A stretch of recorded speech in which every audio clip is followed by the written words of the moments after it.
Good morning, good afternoon, good evening, wherever you are, whatever time it is. Welcome to the Secrets of a Ghostwriter.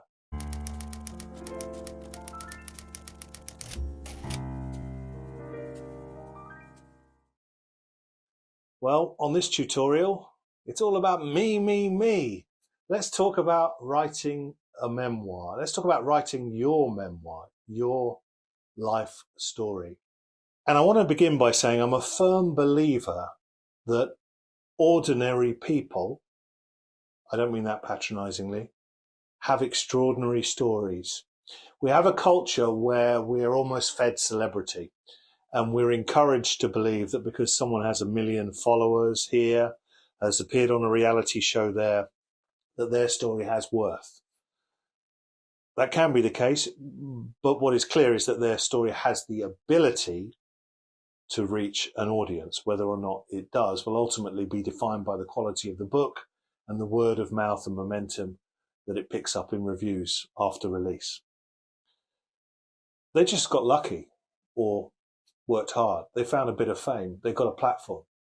It doesn't in any way take away from your right to do a memoir.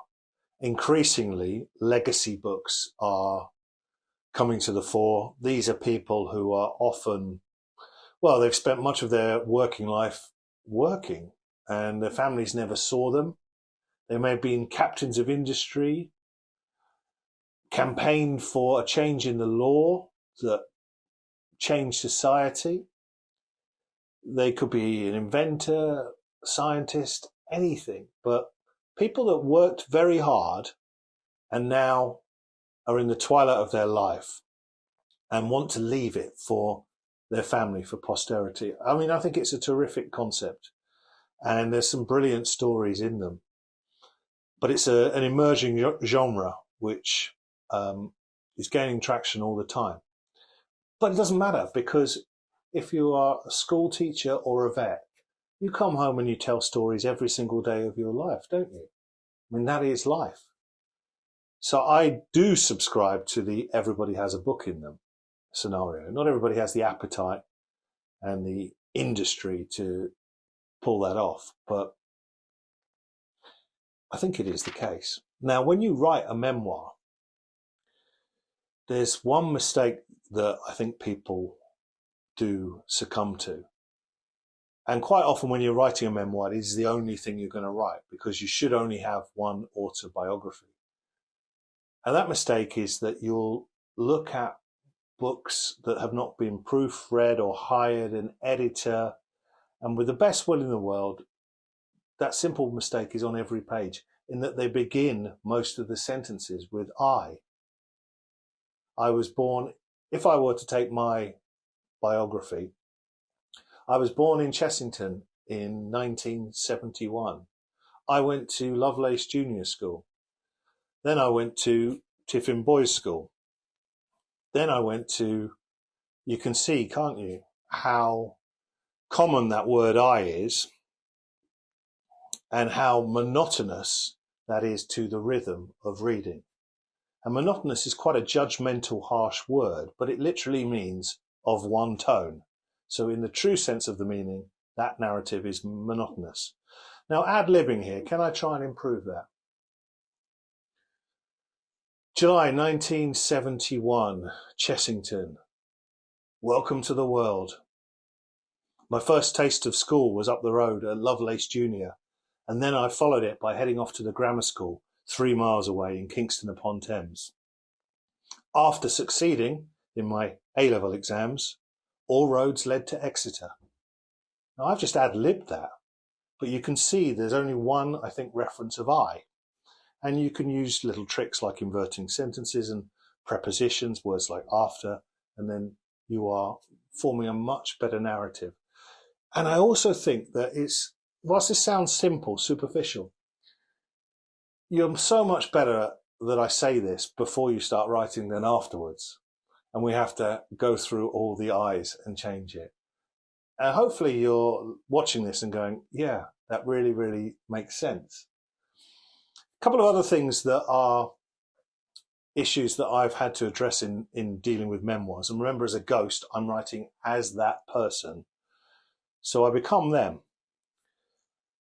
The first is this much discussed area in literature, which is show, not tell. So you should show a reader what's happening rather than spell it out to them. And there are some phrases when authors get together that they trot out as though it's gospel. I'm not a believer that show, not tell is absolutely 100% the correct way to go. I think it's common sense. I think sometimes you do show and you do imply about a relationship or an event, but other times you frankly do need to spell it out. So I won't say to you work out beforehand if you are a show, not tell kind of writer, but as you address these moments, weigh it up as you go along. Did I spell that out last time, and perhaps do I need to just signpost it this time? I really think that it's a halfway house, actually. But many writers say, no, it's show, not tell. The other point with a memoir, an autobiography, which is a real problem, is that realistically, you shouldn't be writing these things until your last day on the planet, because no story is complete until you die. And there is a problem in autobiographies, particularly if you're dealing with those famous people that have been on reality TV shows, that they have their moment of impact. They have their 15 minutes of fame. There's the part in their life when everybody's watching what they do, and it tails off. So that is definitely worth addressing in a memoir, how you're going to get out of it, because you're not going to be dead on the last page. The final point on a memoir is a moot point. Do you settle scores in your life story? It's impossible, being a human being, not to want to put the record straight about something. And I've written books for people earlier in my career where they've been adamant that they want to settle a score. And that might be an example where you go, let's show people what happened, but let's not put the conclusion out there. If they've got half a brain, they'll see from the show and they don't need the tell. They'll go, well, that's a bit out of order. You know, such and such, the client, the writer of the book, was treated a bit harshly there. And of course, again, there are other times where it's almost irresistible and you do specifically want to name an individual associated with a certain period in your life. Sometimes you have to do that because there are certain genres that you can only get so far with the story if you don't spell it out. But it's all about tone. So if you are going to write a memoir and settle some scores, it subscribes to the same rules of show, not tell. Just work out how often you're doing it. Don't do it every time, because that reads like someone with a chip on their shoulder, not a very nice person. If you do it intelligently and do it occasionally, in my experience, that's the best way to dealing with those scars of the past. So if you're writing a memoir, I hope that helps. And I'll see you next time when The Secrets of a Ghostwriter continues.